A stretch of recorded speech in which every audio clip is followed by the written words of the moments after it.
Já parou para pensar em como seria ouvir esse podcast no seu carro com outra categoria de tecnologia e conectividade? Só o novo Hyundai HB20 te possibilita isso, porque ele é outra categoria de carro. Então garanta já o seu, porque tem ofertas com versões a partir de R$ 75.990, podendo usar o seu usado na troca. Últimas unidades, hein? Corra até uma concessionária Hyundai e faça seu test drive. Paz no trânsito? Começa por você. Interrompemos esse podcast para contar do novo Samsung Galaxy S24, com o poder do Galaxy AI, a inteligência artificial da Samsung.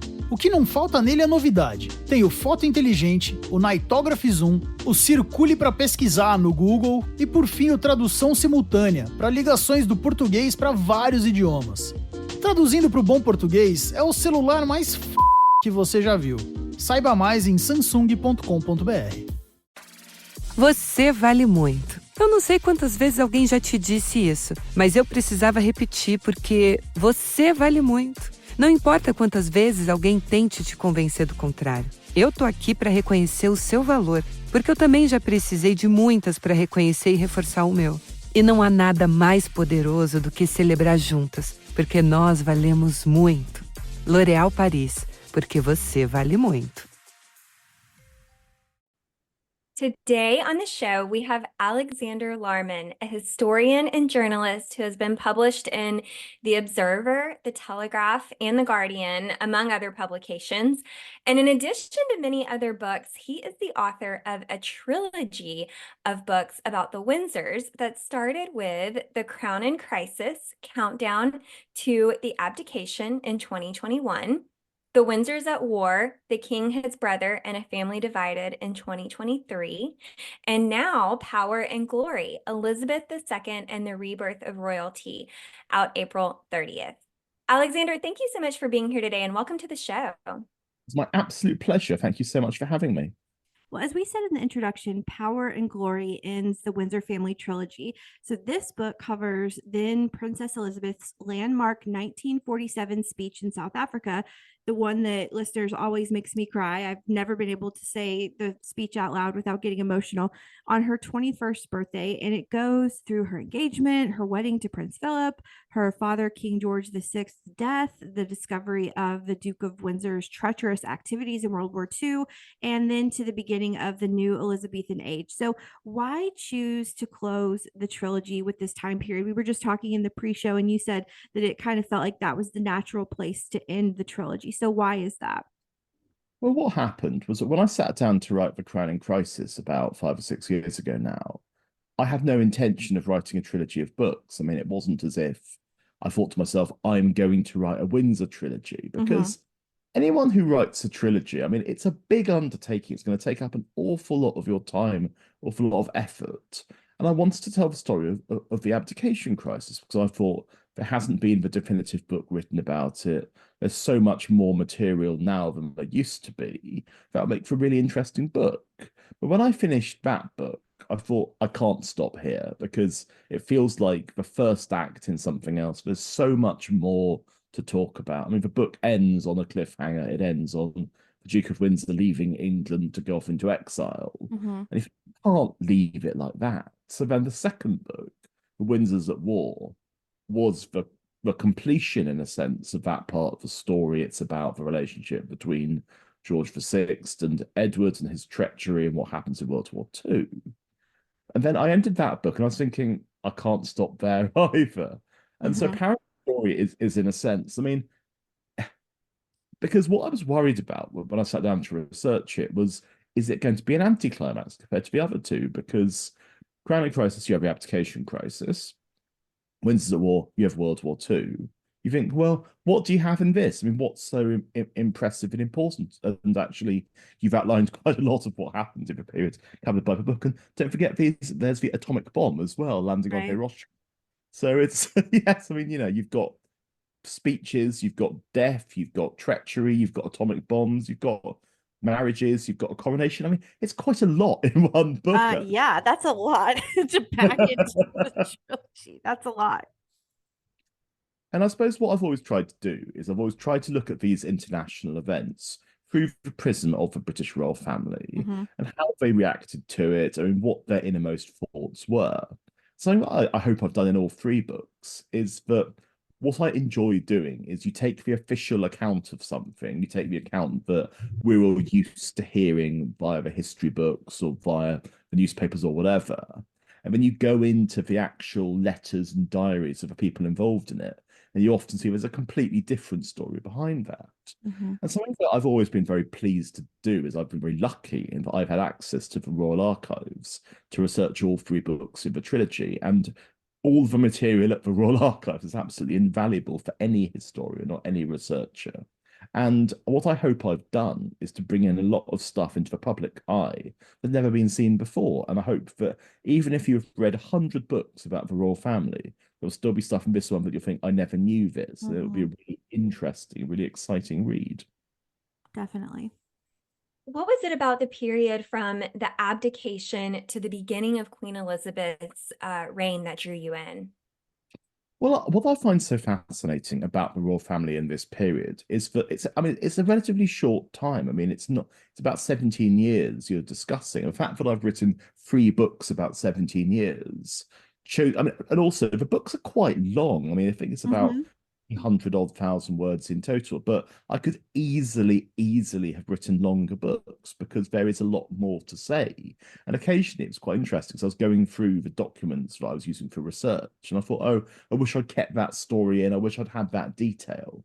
But you have to be ruthless. You have to keep absolutely everything pared to the bone. But what I find so interesting about it is it's a time of change. But you look at the royal family when Edward VIII becomes king at the beginning of 1936.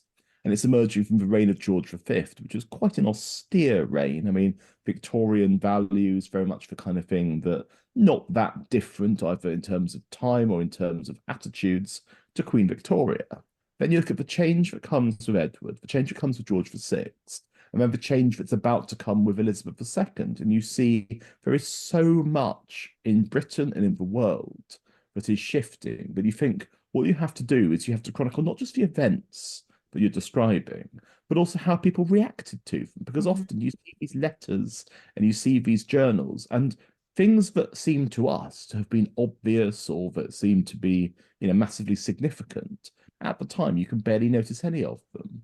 And what I also found myself doing was having very strong personal reactions to the people involved in the story because I suppose any historian or any royal chronicler has this, that you stop thinking of them as these isolated and detached figures. They become almost like characters in a book you're creating. So you start to think of the character of George VI, the character of Princess Elizabeth, and of course, last but very much least, the character of the Duke of Windsor. He's a character, that's for sure. Oh yes. He's a character. So it has to feel bittersweet to have this trilogy over now. And are you done writing royal books? Do you see any more royal books in your future?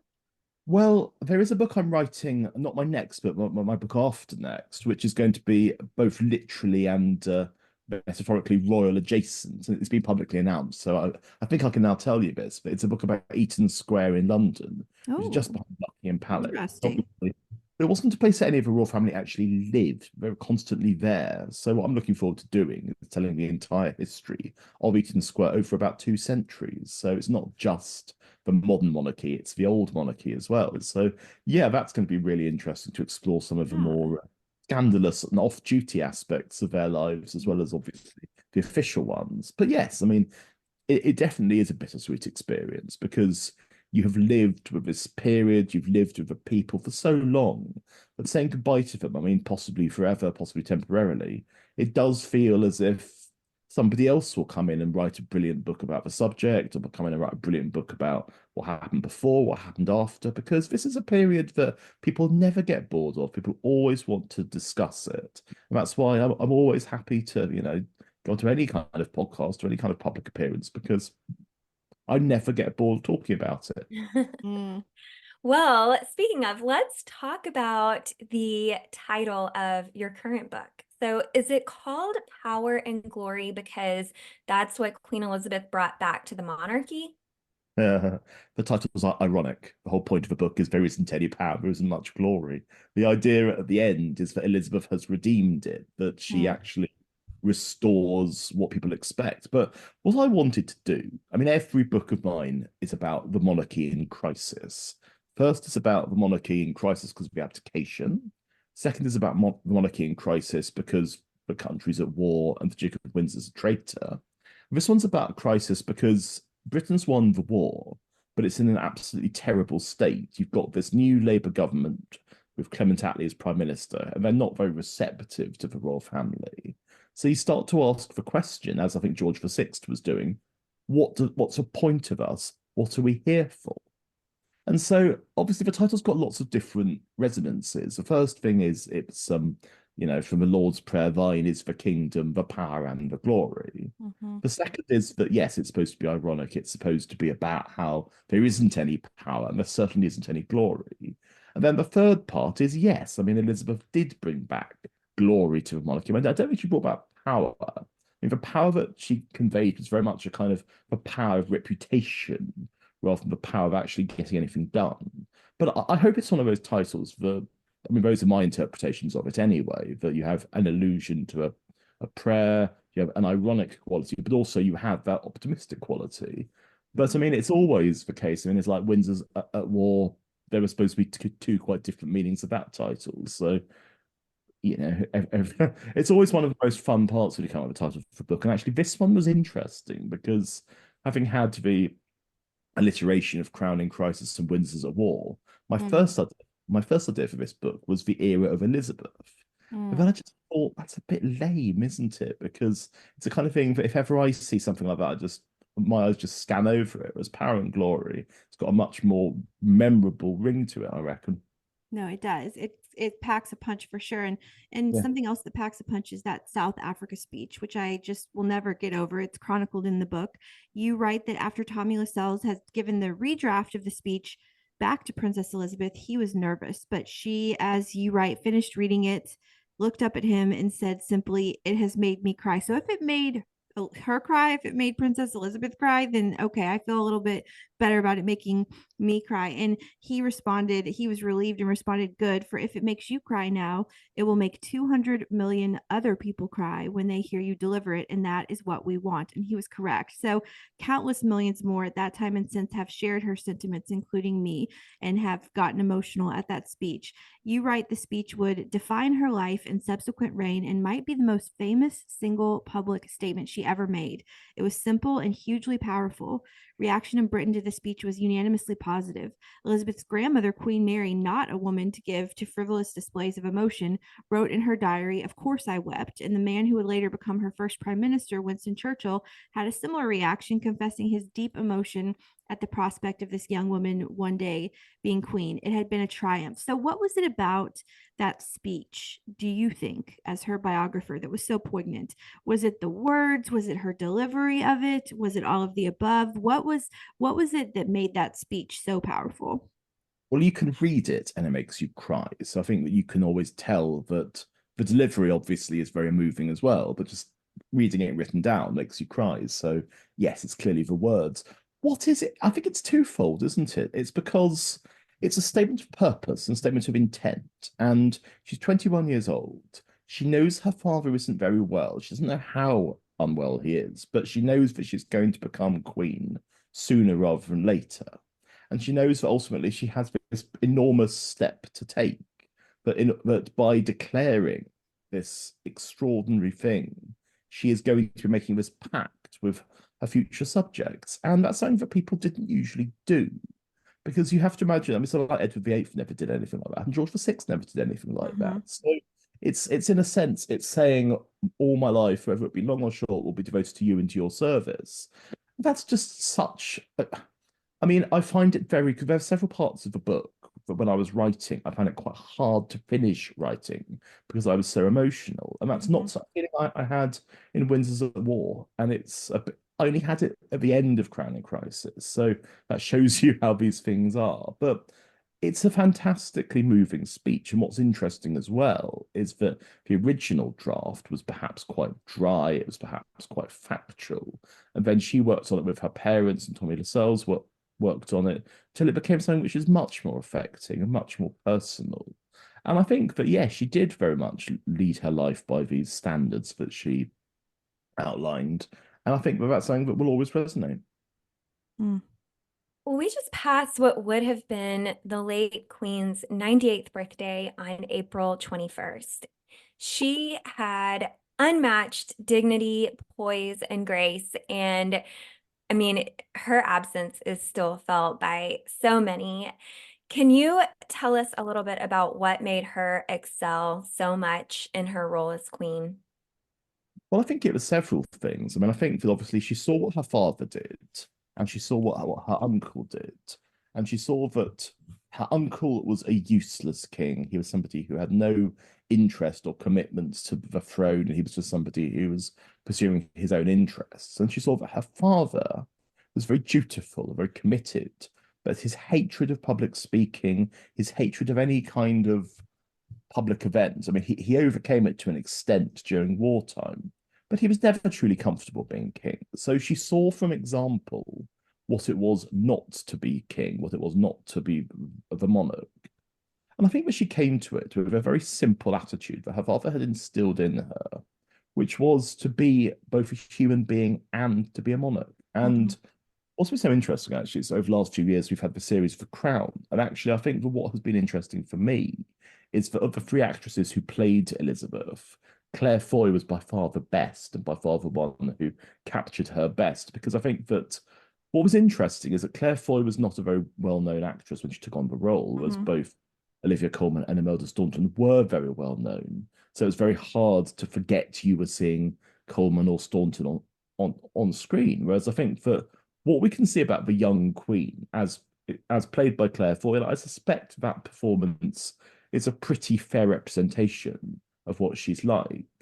But she is somebody of great intelligence, of great commitment, who ultimately, if she was doing something out of a sense of duty, she was doing it because she felt that was not just the right thing for her, but the right thing for the country. And I think that's something that we can never forget. We can never forget the idea that the Queen was somebody who reigned for an extraordinarily long time. I mean, she's the longest serving ruler in the history of Britain. And I mean, I can't imagine there will be anybody in our lifetimes or beyond who equals that. And you think about how much the country changed. You think about what Britain was like in 1952. Do you think it was like what it was like in 2022? And it is, the world is such a different place in those 70 years. So, I mean, what I made the conscious decision to do, because it's always interesting when you write a book like this, because you don't want to use tricks and you don't want to get all sorts of meta literary and stuff like that, because you want to tell the story.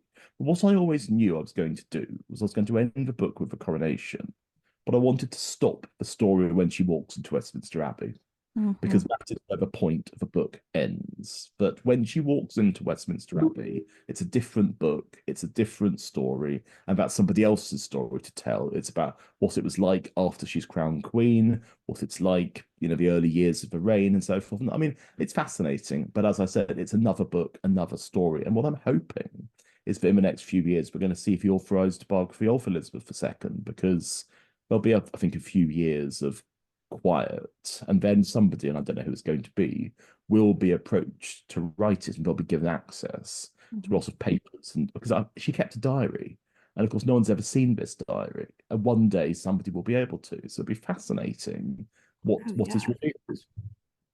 Wow, yeah, I would love to see what is in there. I'm not sure I realized. I mean, I guess I could have assumed that she did, but you go on to write in the book, yet at a time when the monarchy in Britain faced existential crisis from both within and without, one speech, no matter how well conceived and delivered, would not be enough to save the institution. Everyone who cared about the royal family looked to a woman in her 20s to safeguard its future. It was an awesome responsibility for anyone, and the fear of those who knew and loved Elizabeth was that she would not be up to it, which, this is me speaking, seems unbelievable knowing what we know now. But again, she was in her mid-20s, and they didn't know that then. Back to you. After all, it would take someone truly remarkable and extraordinary to cope with such a responsibility. Still cometh the hour, cometh the woman. That was a really powerful passage, and I still get goosebumps reading it. But I continue to realize, just as Jessica said earlier, what a remarkable woman she was. So why was she initially so underestimated?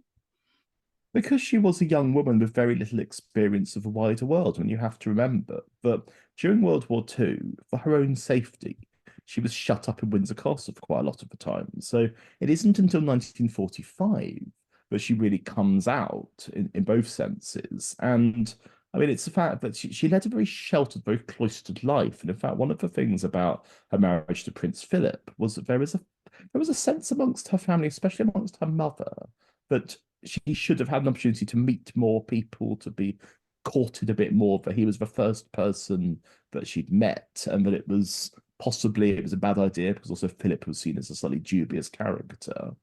But they fell in love, and I think that what's so nice is that it really was a great love story. And so, but I think, yeah, in terms of her being underestimated, I think that, the attitude towards a queen was very different from the attitude towards a king. It was felt that, is she going to have the stamina? Is she going to be able to take on the demands of a role? I mean, is she going to be like her father? Is she going to be somebody who isn't comfortable with a lot of the pageantry? And of course, the thing is, she just got on with it. And what you can see, reading about her from the perspective of others, is that she was very committed to her work, but she always did it with very good grace. And it's always funny because the thing that she said most in her tens of thousands of public appearances and meetings and so forth was, "Have you come far?" And it's such a good question to ask somebody. And of course, in her case, she came extraordinarily far. She had this amazing journey, all over these decades of her life and of her reign. And we see in Power and Glory how it began. Because one thing that I wanted to do in this book, I mean, because in Crowning Crisis, the main focus is on the Duke of Windsor, well, as in Edward VIII back then. Then I deliberately split the focus in Windsor's war. So you've got the Duke of Windsor and George VI and his family. Whereas in this one, it's three separate focuses. It's Princess Elizabeth and George VI and the Duke of Windsor. And I think it's interesting because the stuff about George VI I find very sad. Stuff about the Duke of Windsor I find shocking. Stuff about Princess Elizabeth I find uplifting and quite optimistic. I think it's really interesting. You talked about Prince Philip, and your book focuses on the integration of him into the royal family and what he really meant to her. How important was her decision to marry him? And what did her family, specifically King George VI, Queen Elizabeth at the time, and Princess Margaret, feel about Philip marrying into the family? Oh, there's a long answer to that. I'll try and keep it as brief as possible. It was very much a love match. I mean, they met when she was very young and he was only slightly older.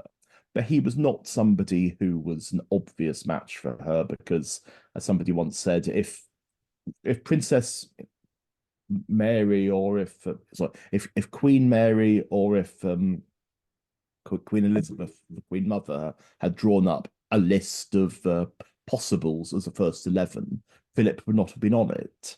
So what you can see is that he was not somebody who was a natural or obvious choice because he wasn't a member of a leading European royal family. He was somebody who was seen as quite difficult in terms of his personality. I mean, he was somebody, he was a naval captain, which on the one hand, George VI, who was a sailor himself, liked him more because he was felt to be heroic and somebody who'd served at sea. But he wasn't very varnished. I mean, it was known that he'd had quite a lot of flings with girls before he met Princess Elizabeth, and he was somebody who there was that slight sense of, well, are we doing something a bit dangerous here by bringing him into the royal family? Is he going to know how to behave? And the Queen Mother's brother David hated him with an absolute passion, and a lot of the people like Tommy Lascelles were saying things like, "Well, he's going to be unfaithful. He's going to go off and do this. He's not somebody we can trust." And what you have to remember is, I mean, what is really interesting because whenever anyone writes about my books on, Amazon or Goodreads or something like that, I always find it fascinating if it's a 5-star rave or a 1-star pan. I'm always interested to see what other people say because sometimes they completely get what you want what you've been trying to do and about what your intentions are. That's always very gratifying. But I saw one early review that said, "Oh, Prince Philip emerges badly from this book because he's got these old-fashioned and very unpleasant views." And I thought, well, yeah, because we see the idea of Philip as somebody who's always given to quite, racially insensitive statements and things like that. But what I was trying to do was to portray another side to him, of somebody who actually was much more intelligent and much more aware and also much more principled than he's often been given credit for. There's a great story which I was really pleased to include about when Philip and Elizabeth were getting married. There was a display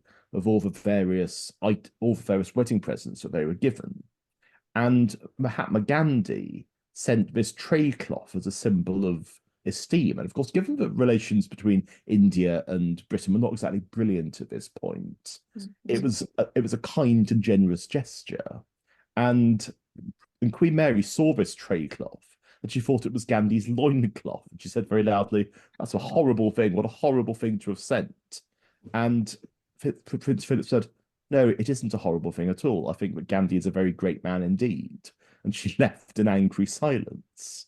But I find that a very interesting story because I think it's quite revealing, both about what his actual social and political views were, but also the fact that he was perfectly prepared to stand up to his mother-in-law like that.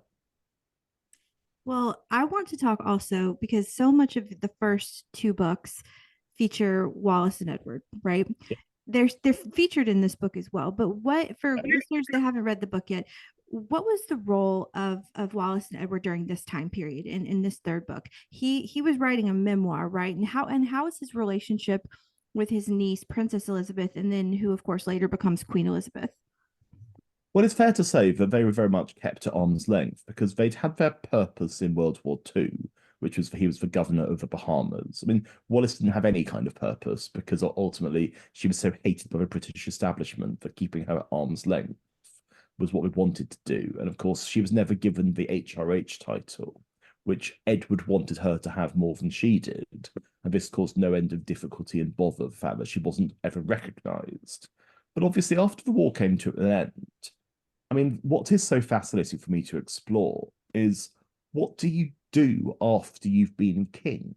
Because, back in the day, of course, if you abdicated, you were likely to be killed by a baron or a lord or something because you'd be a dangerous figure. Whereas, of course, you weren't going to be assassinated by some disaffected aristocrat in the 1950s. But instead, yes, Edwards wrote this memoir called A King's Story. And what I wanted to explore was the idea that it was very much edited and very much, because it was considered absolutely scandalous that a member of the royal family could publish a memoir of his time as king and of the abdication crisis.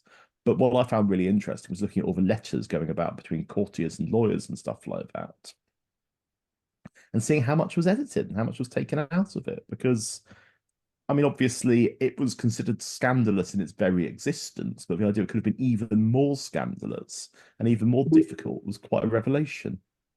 Well, when Queen Elizabeth took the throne in 1952, what kind of monarchy did she inherit? What were her first days, her months, even her first year like? Well, obviously this is for somebody else to be writing about in more detail, but I think that my attitude in terms of her early reign was that she was taking on an awesome responsibility, and she leant on Philip very heavily as somebody who could obviously provide her with the support that she needed. And Churchill, as her first prime minister, was also invaluable because even though he was quite advanced in years by then, he was still somebody who could help her, who could be of support to her, and who could give her some indication of how to ground herself in monarchy. Because the thing is that what you can't really imagine before you become king or queen is the sheer amount of work you're going to have to do, because every day you're brought these red boxes we have to go through them and sign things, otherwise they can't be passed into the law. And you just think to yourself, it's a lot to do, it's a lot of responsibility, and a lot of people would just feel, well, actually, I don't have the aptitude to do this. But of course, Edward VIII famously, because leaving aside the issue with Wallace and leaving aside the fact that the marriage he wanted to enter into meant that he wasn't seen as the rightful person to take on the throne, he had absolutely no interest at all in being king. He wanted to be able to lead the same life he led when he was Prince of Wales. And that's a life of self-indulgence. So you can see that Elizabeth was absolutely the opposite, and that her early days, weeks, months would have been stressful, they would have been exhausting, but they also would have been a sense of, right, okay, you get to grips with what the duties involved are, get to grips with what people expect. And of course, you're meeting your subjects because she'd done that before as princess. Now she's doing it as queen. And it's a different attitude. I mean, it's the, you take how things are, and certainly Britain, I'm sure America as well. It's that if you have somebody who is a prince or, a senior member of the royal family, there's always an excitement to see them. But if it's the actual king or the actual queen, there's a real veneration. That's quite different, isn't it? Mm. Well, as we close out, I have one more question for you. You talked about readers' reactions to your book, and as this one comes out, and people are reading it and kind of digesting the information, what is something that you really hope that they learn or take away from this sort of end of the trilogy?